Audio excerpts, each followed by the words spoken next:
the higher cases of men being sexually violated, it is by men to men.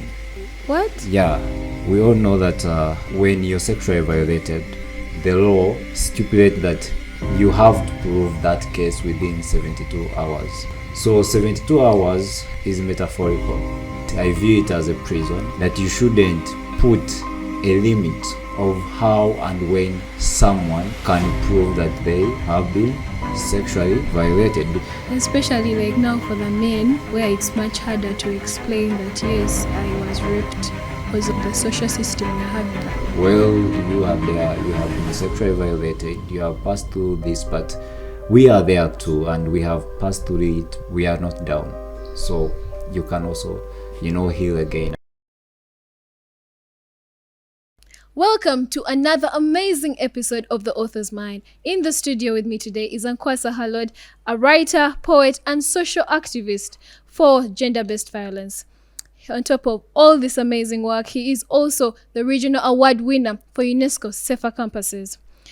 Ankwasa Halod, welcome to The Author's Mind. My name is Ankwasa. I'm 24 years old. I'm a Ugandan.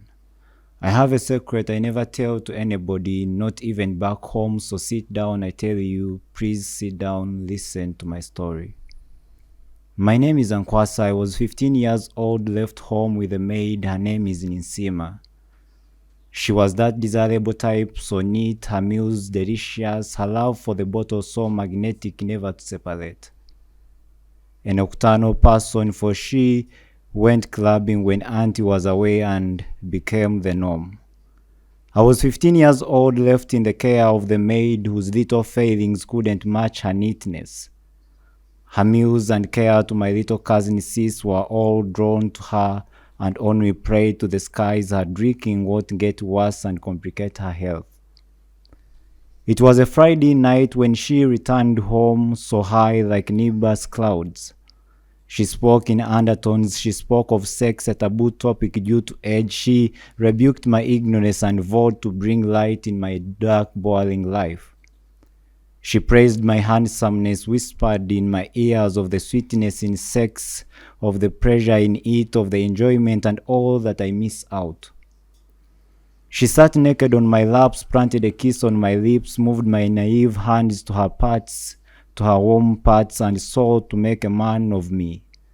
My heart pounding like church drums, legs shaking weak in the knees, and hands withered for a moment. My name is Ankwasa. I'm 24 years old, carrying haunting memories of a past that scarred me. I was left in care of a maid, a toy to quench her thirst whenever sloshed deep in the nights. I couldn't resist, I couldn't weigh the damage back in the days, but now my nights are never the same. My name is Ankwasa. I was 15 years old, left home with a maid. Her name is a fresh wound tattooed on my mind, skin, soul. I now sit in the dark corner weaving painful tales, so familiar to give a voice to my past, to give a voice to many like me whose nights come pressing like carbon dioxide to suffocate one to death, to suffocate one to death. So hey everyone, my name is Ankwasa Howard, and the poem I have just recited for you is entitled My Story. Wow, what a beautiful poem. So, before we even go into the questions, could you tell us what that poem was symbolizing? So this poem is a true story that happened to me when I was 15 years of age, and I was just in my senior 2 in high school. So I was left with our maid back home, and my auntie had gone for training. She's a policewoman. So she went there like for 4 months, and it was very terrible experience with our maid, for whenever she wanted to quench her pressures, I was the tool, and that's why I started all this. Yeah. Wow, I really felt every emotion into that poem. It's so bold of you to actually write that down, because I believe it's going to help many people out there. Yeah. So, about this amazing poem, is that the reason as to why you started the social justice work you're doing under gender-based violence? Yeah, yeah, because I thought, like, we survivors and victims of sexual violence, especially with the men, we usually don't get, into the open and talk about these things. So, of course, I was young, I couldn't do anything, and I really didn't think it, wise to talk to my family and, tell them about all this. But I was like, I can do something. At least I think there are other boys there that are going through even worse things than I witnessed, and I think I can be that voice. So that's when I started writing, and I took this subject as a personal thing, and I took it as a war and task for me to do. Wow. We are so proud of the work you're doing. Continue to Thank do you. it, and the fact that you're bold enough to talk about these things is brave of you. It's really brave of you. So, as we all know, you are a social activist for gender-based violence. How has your work impacted the people that you have been, How has the work impacted the people? I remember very well that when I became so serious about this, I was a leader in the Poets Association of Uganda, that is PAO, and we had very many cases of sexual violence within our creative spaces. And Dr. Stella Nyanzi came up with a side body within the Poets Association of Uganda that, we have to create a safe space for even the younger poets to grow up, to feel like they are cherished, to feel like they are protected. And I remember we were 22 poets that joined the move, and by then there were various accusations between poets. This one uses poets for stage, this one, and a lot of names came up, and we were like, no, enough is enough. If we can't protect our own people, protect the poets, then we are going to lose it, and even no one will be wanting to be a poet anymore. So that's when we came together and we formed Uganda Poets Against Sexual Violence, Assault and Rape, HUPASASHA, where I happened to be like the deputy secretary. yes. So from there, we looked for ways to further this advocacy and help the poets. We had doctors on board, we had lawyers on board, then we had activists like Dr. Stella Nyanzi. So we thought to provide counseling sessions for the poets that were, crying out and were bringing this case to the leaders. Then we also thought of the legal option, but on top of it, we were like, yes, we are doing all this, but we are writers. We must have something in writing to represent this. That even if Upasasha is no more, there will be something of a reference that anybody can read even after 100 years and they can still be helped. And that's how the unspoken crime scenes came to be.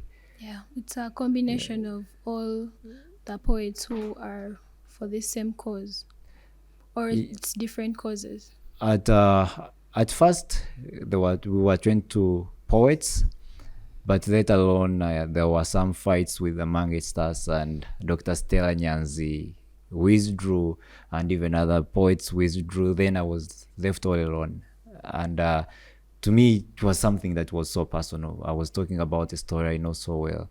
I was fighting something that I know does exist, and even to a certain gender that we rarely talk about. And I understood how complex it can get.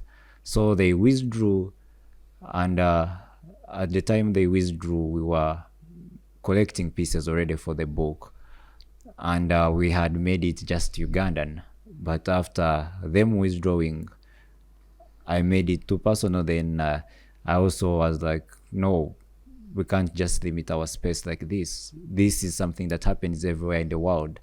So instead of making it Ugandan, I made it African. Yes. So I produced another call, and The book contains works from 8 African countries. Wow, that's very impressive to know. That's very impressive. We really love the work you're doing and continue to do that work that you're doing. So I also saw that you won a regional award, UNESCO. Could you tell us how you felt the day you found out you had won? So about the award, I remember it was a terrible evening. I had a lot of lectures, then the courseworks and all that. Then I saw there is a lady is called Rose, is the contact person for UNESCO with the Yes. universities. She gave me a call and she was like, Ankwasa, have you checked your email? Have you? So they were trying to know if really I'm a student, because to them they believed that the work that I presented was so much work for me to be a student, and they needed evidence that Yes. much. First check your email, then I checked my email. They wanted a student ID, anything that can prove that I'm in Makerere. Yeah. So I produced it, and I think like a day, I saw the dean calling me, congratulating me. Hey, you have made us proud. You have put Makerere up there, because it was the first of the kind. It is just starting, so we were the first to win it as Makerere University and as Uganda. Before I know it, I saw also a call from the Ministry of Education. The Commission of Higher Studies also called me. All the commissioners were invited me to the ministry to come and celebrate with me. So it was great. It was a great experience. Were you given some money? Yeah, the money was there. Yeah, that's Yeah. nice. That's nice. So for a normal writer, maybe a poet who is also having maybe another cause they are fighting for, maybe let's say abortion, and they're writing about it and maybe they win, how can they get themselves in that competition? So for any poet or any writer that is out there, I believe that for writing to be writing, it has to solve a certain problem. Yeah. And what I did was trying to solve a certain problem.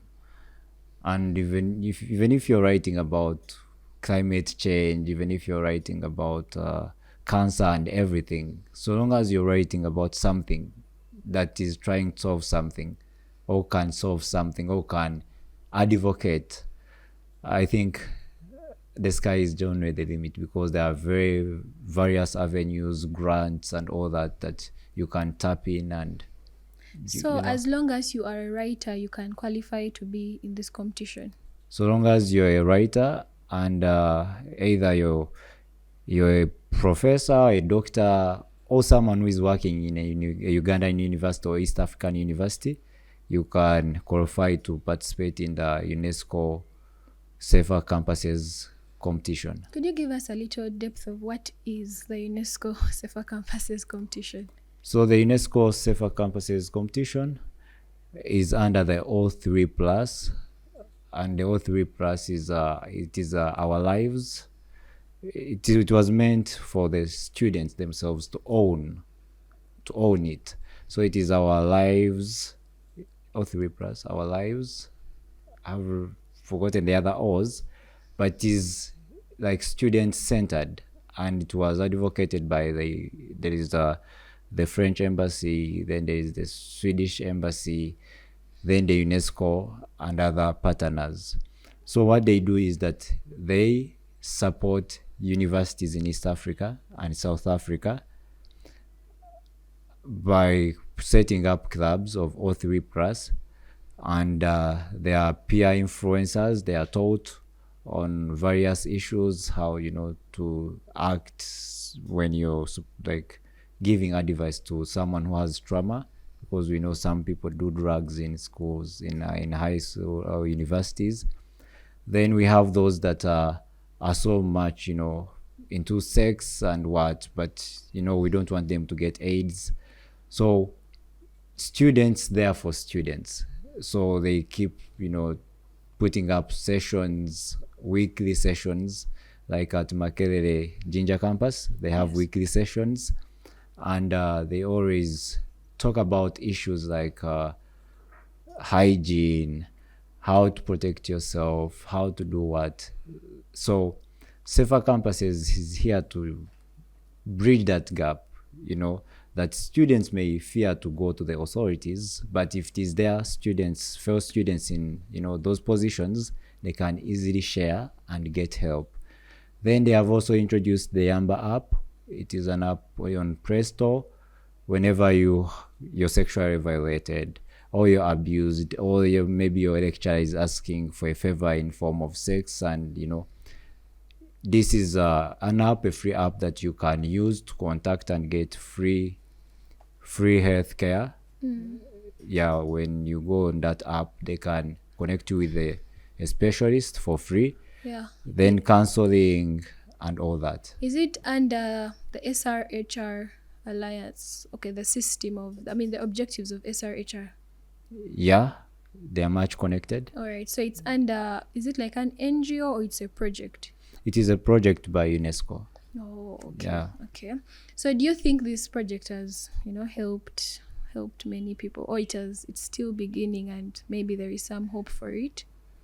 This project has helped very many people in universities in Uganda and beyond, because since it started, it has had various campaigns it has run. Like even in 2024, the inaugural opening was at Makerere University and it was attended by thousands. We had KIU come in, we had the Islamic University come in, we had Deja University come in, we had Makerere Jinja Campus come in, then we had Makerere Main, and the numbers were overwhelming. So it has done a lot, and some testimonies are there. Yeah, of people who have benefited from it, and even the alumni like that have been there, and now they have left the university, but they have gained a lot of experience in counseling, controlling their temper, and of course their health. All right. So what you won at the UNESCO Safer Campuses is the manuscript of 72 hours of silence. Yeah, 72 hours of silence. Yes. Could you tell us a bit about it? So with 72 hours of silence, still I was writing about sexual violence, because the Unspoken Crime Scenes was an anthology. So this one is a collection, honoring my pieces. And I wanted to capture sexual violence in all its forms under that book, to both genders. Sexual violence doesn't have a gender or even age. So where did the idea of that title come from? We all know that when you're sexually violated, the law and most laws of every country stipulate that you have to prove that case within 72 hours. Yes. So if you don't go and get, a medical checkup within the 72 hours, actually you don't have any case. You don't have any proof that you're going to say that I was sexually violated. So to me, I see that as a limitation, because people who are sexually violated, people like me that have, passed through that, these are traumas you can even carry for years, and traumas that even you can carry until you go, back to the grave and all that. So 72 hours is metaphorical in a sense that I view it as a prison, that you shouldn't put a limit of how and when someone can prove that they have been sexually violated, because someone can rape you and close you in their house or home for 1 week. So what about the 72 hours? Then the medical checkup, are they really accessible? Yes. Do the victims trust, everyone? Do the survivors trust anyone? So we have the issue of safe spaces. Then how will they report in the 72-hour, limit or time? So that is how it came about. So the manuscript has poems in there that are talking about GBV. Yeah, the poems that are in this book talk about sexual violence in different perspectives, and I try so much even to talk about the triggers. Yes. Like I have a poem there, I hate painted walls. So what gave me the idea of I hate painted walls is the fact that an environment where you have been sexually violated from is something that will always trigger you. If there were like let's say yellow chairs or blue ceiling or dark, these colors will be a source of trauma to you. That Yes. whenever you see some yellow chair, then the memories come back. And of course, I wanted to expose these triggers and the process, how these people feel, and Basically, how they move psychologically after the psychological trauma. after the trauma, after the Yeah. act is done. Yeah. And of course, not forgetting the fact that I want to instill hope that well, you are there, you have been sexually violated, you have passed through this, but we are there too, and we have passed through it, but we are not down. So you can also heal again and all that. Do you feel like there is a proper system or aftercare for survivors of GBV? Not really.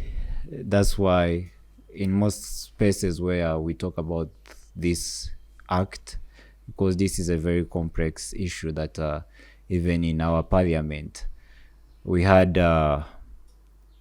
this woman MP, is it Sarah Opendi?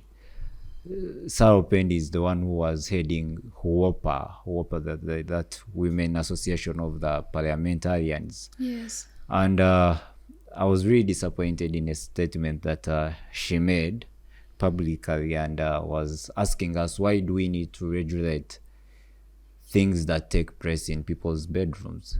So we realize that sexual violence is more political than politics itself, and it is something that is so hard and is complex to navigate and even to talk about in the open. When you try to talk about it, then someone will come about and be like, but she was dressed like this, as though that if someone was dressed in her skimpy dress, said, come, rape me or touch me.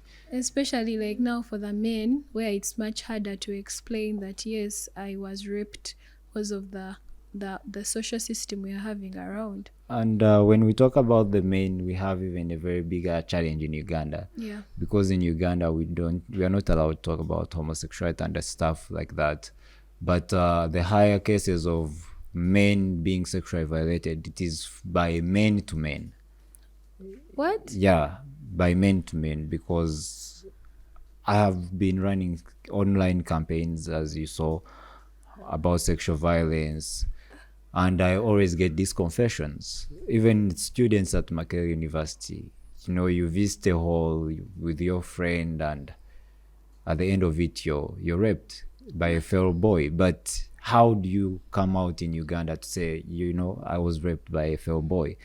We're having a lack of safe spaces for men to speak up about the things they are going through in such situations. Yeah, even if you talk to people who like are in the health system, talk about the doctors like at Murago, if you ask them about the number of men that come to them because of the bruises in their their behind and how they got to have them and all that, they are being sexually violated, but there is even this fear that the moment I bring this up, then we are going to go to the homosexuality act and all that, and they label me this and that. So they are always, their voices stifled and kept under the carpet. We definitely need to get a solution for that, because according to what you're saying, it means the percentage of men being raped is higher than the percentage of women being raped.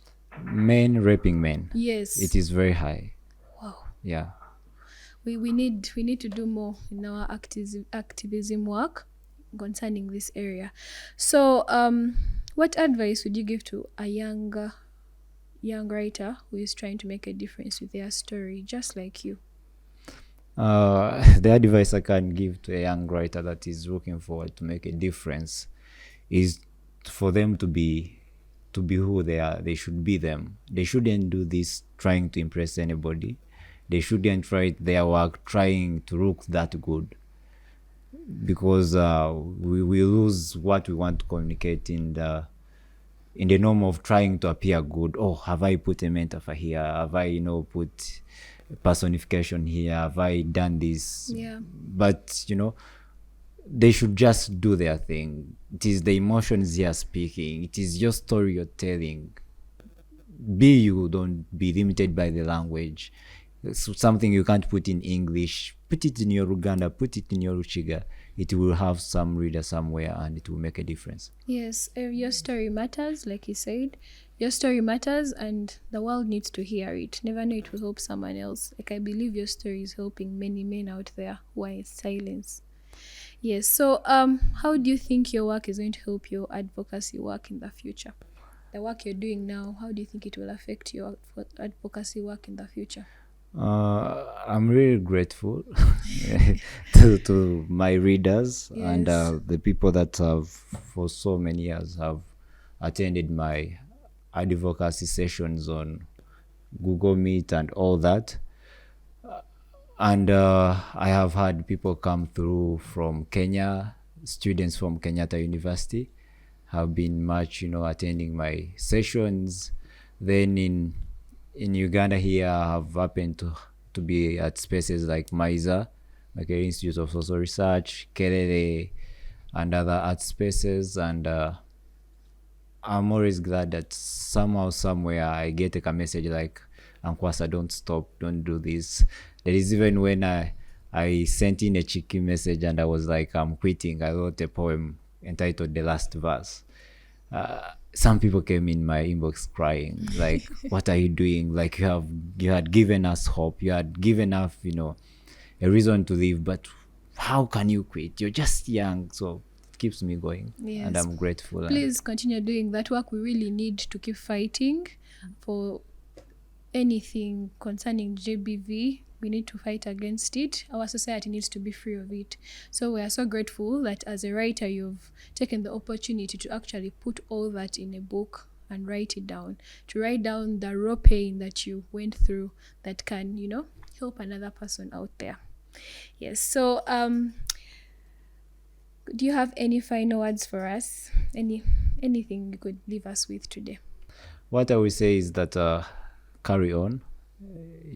Continue inspiring creatives, continue supporting the Ugandan art, and carry on in every whatever aspect you try to lead. Carry on. Thank you. Sadly, we've come to the end of this another amazing episode with Ankwasa Halod. Thank you so much for your time. In case you have any questions for us concerning this topic, GBV, gender-based violence, or any of the work Ankwasa Halod is doing, please kindly leave it in the comment section. We'd like to hear from you. Do not forget to follow us at 25 Authors Mind on all social media platforms. My name is Jenny, and this is the Author's Mind.